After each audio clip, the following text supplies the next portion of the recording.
Lalakad na lang pa uwi, mga chong. Wala akong nakita. Hintay kita dito eh. Ginagawa mo dito?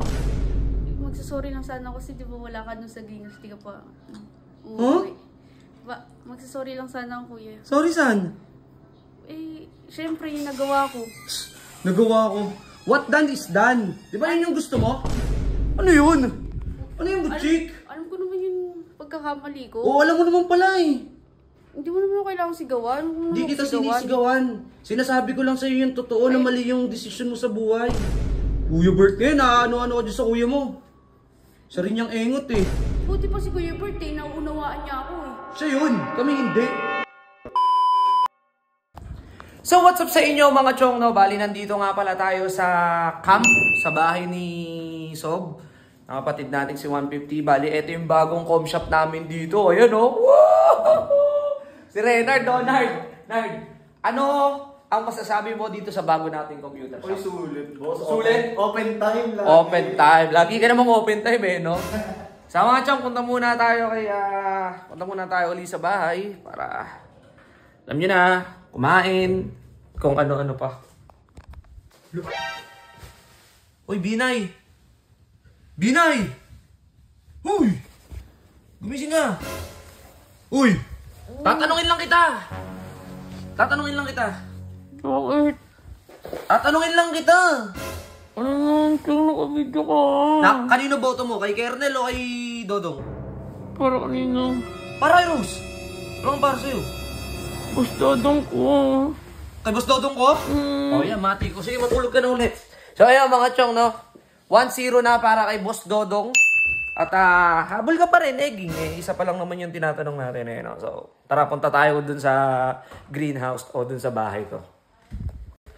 So tara mga chong. Uwi muna tayo sa bahay, no? Dun muna.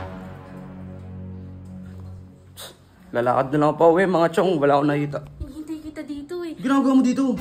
Hindi, kasi magsasorry lang sana kasi di ba wala ka dun sa Greenhouse, di ka pa Huh?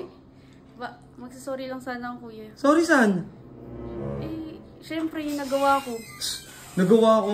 What done is done. Di ba yun yung gusto mo? Bunso, ay, nandito na si kuya, magsasorry sana ako. Sabi niya rin mag-sorry ako sa'yo. Sorry, bahala ka dyan sa buhay mo. Guys, eto kung gusto niya pumunta sa ganggang, inayaan namin.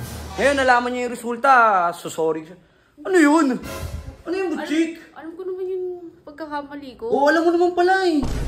Hindi mo naman kailangan sigawan. Hindi kita sinisigawan. Sinasabi ko lang sa'yo yung totoo na mali yung desisyon mo sa buhay. Alam ko naman yun. Oo, alam mo naman pala eh. Kuya Bert ngayon, ano-ano ka dyan sa kuya mo. Siya rin niyang engot eh. Buti pa si Kuya Bert eh, nauunawaan niya ako eh. Siya yun, kami hindi. Gusto mo lagi kami kakamay. Kaya nga eh. Bert, ikaw... Ako, huwag niyo na ako idamay. Hindi ka namin dinadamay. Kapag alam mo nang mali yung ginagawa ng kapatid mo, pigilan mo. Ayun na nga, kayo na nga bahala. Oh, masyado. Hindi ka na kakailangan. Sintidor ka eh. Mas ka dyan. Sorry na ako, kuya. Sorry. Bahala ka sa buhay mo. Gusto maganda yung mood ko eh. Nakakabwisit eh.